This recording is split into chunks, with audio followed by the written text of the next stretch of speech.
Well, I continue to groom the drawing, and as I go along, I have a little more confidence in some of my lines. And so I'm going to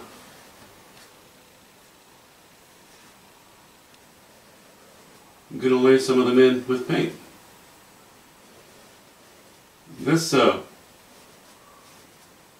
This design actually comes from another painting that I did a few years ago.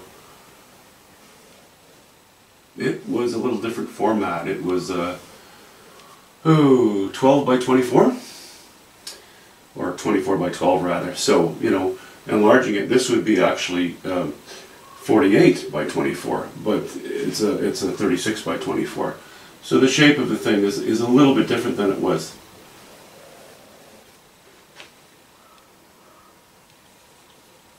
But I'm going along a very similar composition to that other one, because I was quite happy with it. I'm going to try to achieve the same effect too. The other one was very dramatic and a very lively sky, you know. Quite a rugged looking piece, and I really like that. Like that drama.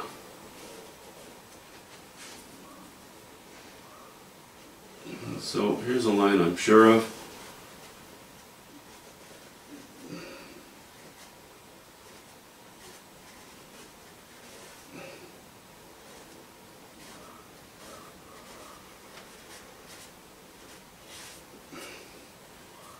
And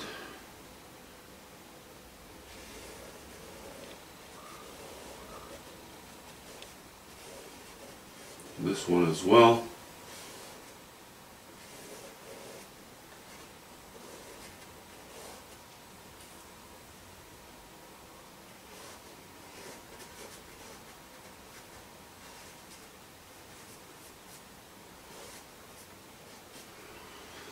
You know, trying to keep movement in the painting, trying to keep motion in it.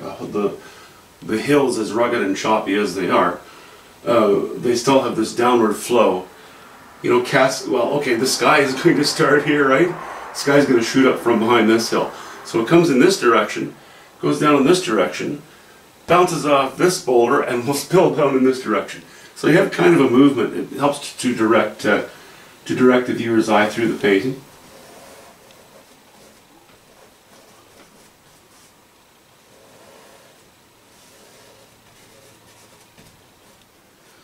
It's a good device.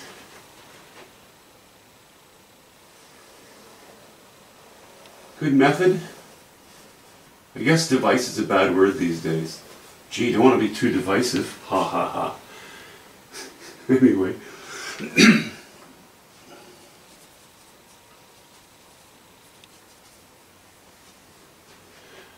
Alright.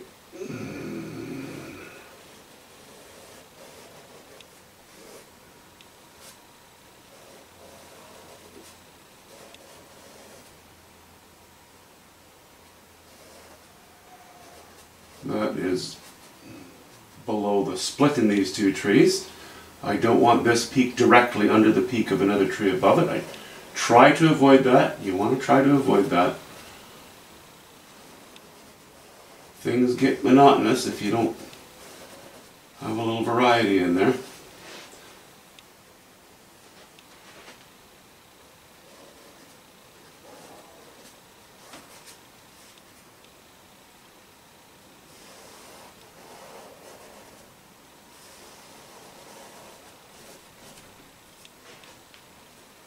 Actually, right now I'm using ultramarine blue and raw umber.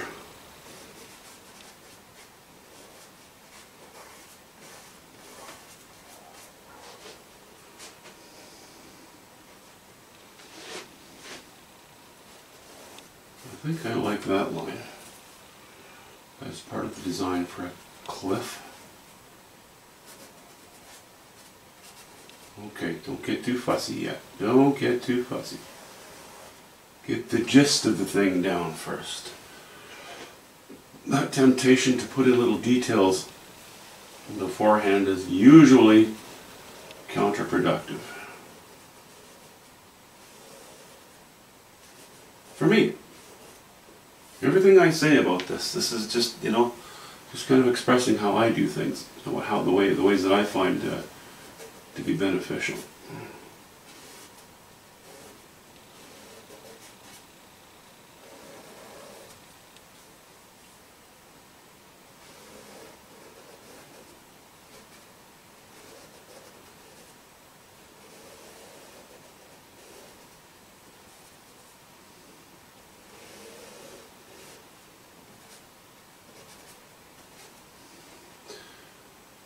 Now I'm going to be so bold as to put this line in here, even though I have not drawn my foreground rocks. The design of these I'm going to hold off until I have the sky washed in anyway.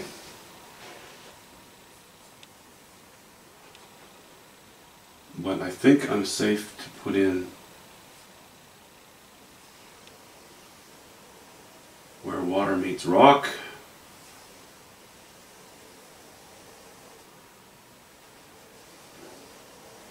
So I'll go ahead with that.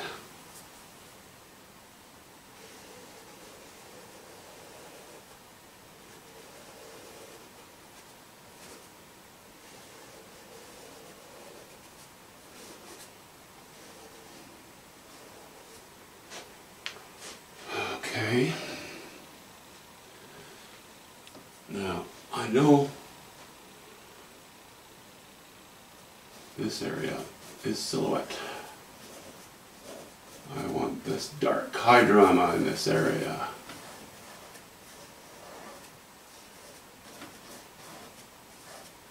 Visual drama.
Okay, how are we looking here? I'm going to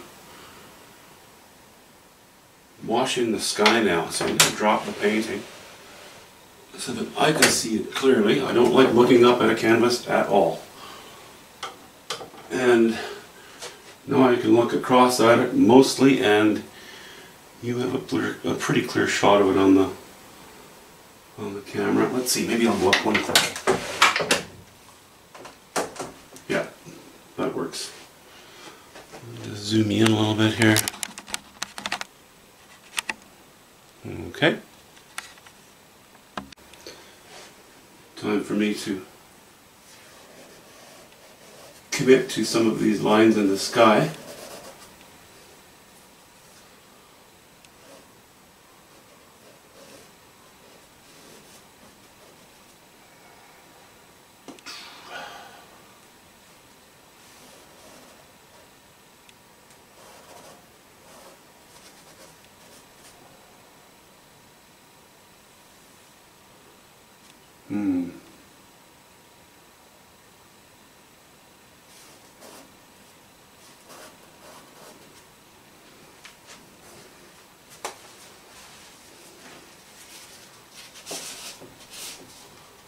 Don't like that direction, but I do like this direction.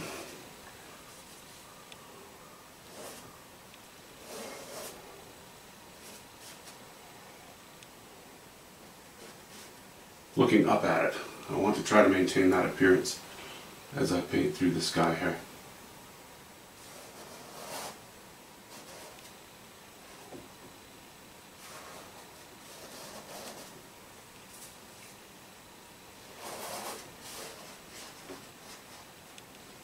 go with that.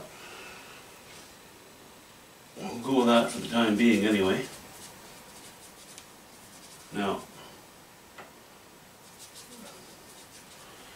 the tedium of painting up against our drawn in trees and hillside.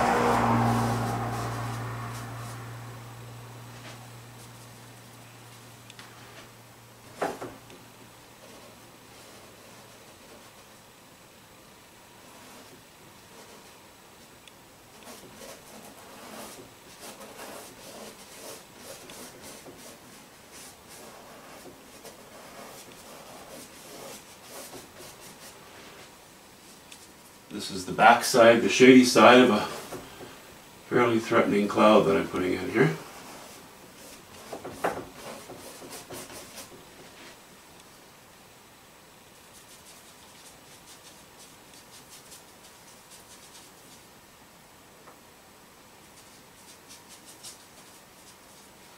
So it's our darkest gray.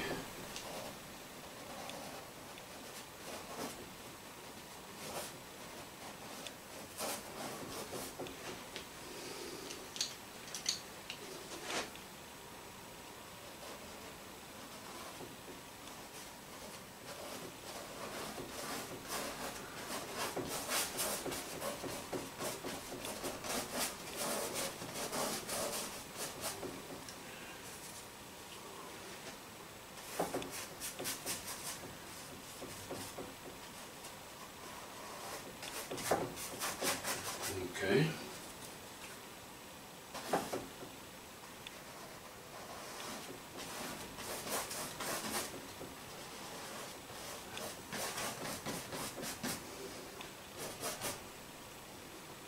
All right, grab a bigger brush to continue painting that area in.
Being a wraparound canvas, I make sure that I get over the shoulder a little bit, because I might end up painting the edges, and if I do, I'll just paint them black or a dark color, or maybe a gray, but then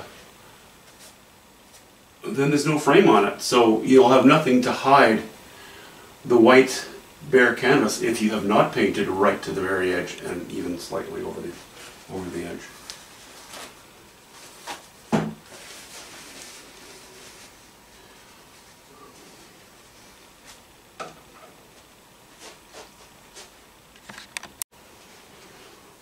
Okay, I've moved a few lines around again.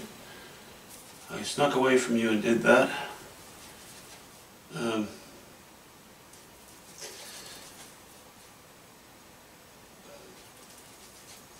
I think I'm a little short on battery life, so I put a spare in, and that one was low too, so we'll see how long this lasts.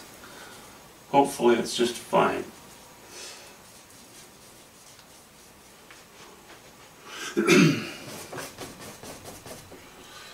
Now so far I've only been working with ultramarine blue and raw umber. I've introduced a bit of cobalt blue into the mix now.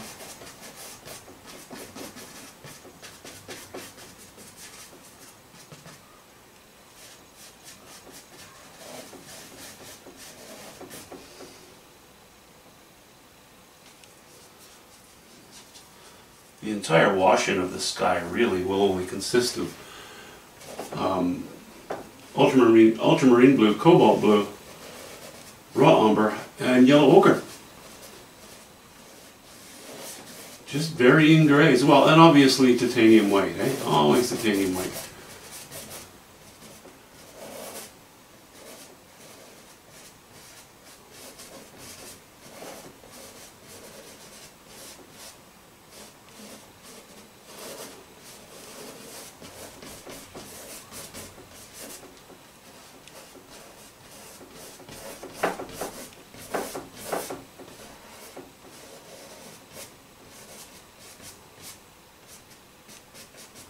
Okay, so that's a little higher value, but it's also still a very cold color.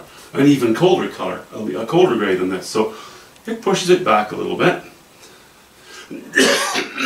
That's good. Now I'm going to go even more cobalt blue and raw umber.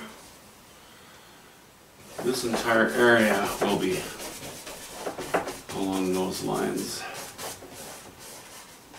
So get out my crayons and just fill it in.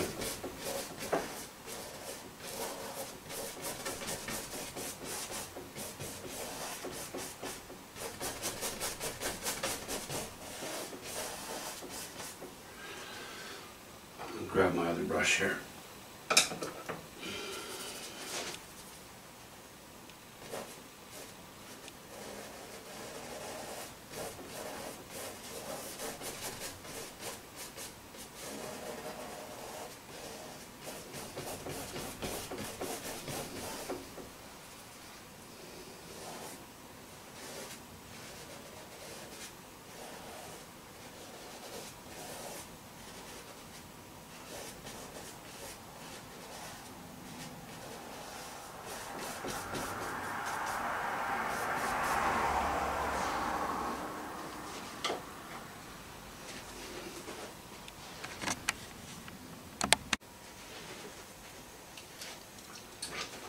Okay,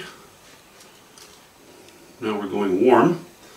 That cleft between these two dark clouds, we'll still have clouds behind there, but a little bit warmer in color.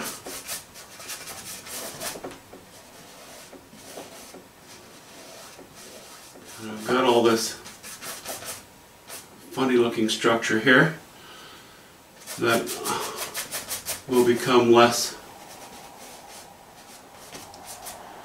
odd looking as the painting goes on.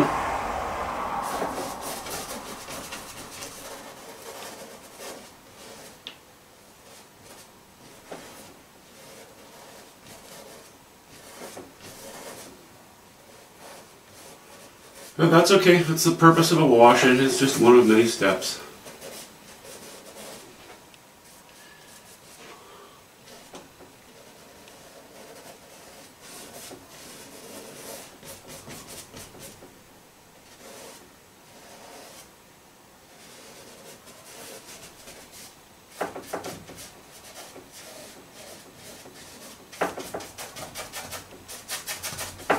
Yeah, that's the edge. Let's keep that a little darker. Still fairly dark, and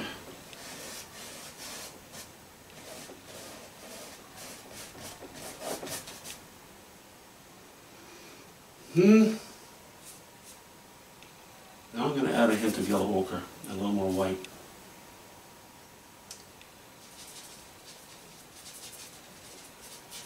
Just a hint of yellow ochre. I don't want to get too warm.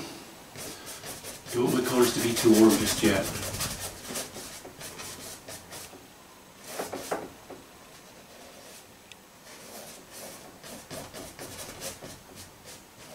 In fact, there will be very little about this guy that's warm.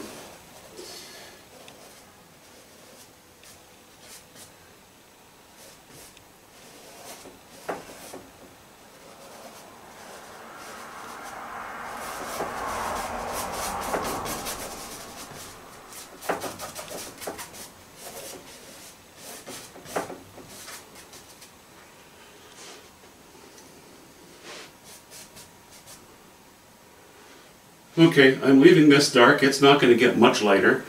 Having some intensity come down in here, there will be streaks of much lighter paint there. And coming off this mountainside a little bit too, it's going to become a little bit lighter, but light over dark, eh? Light over dark.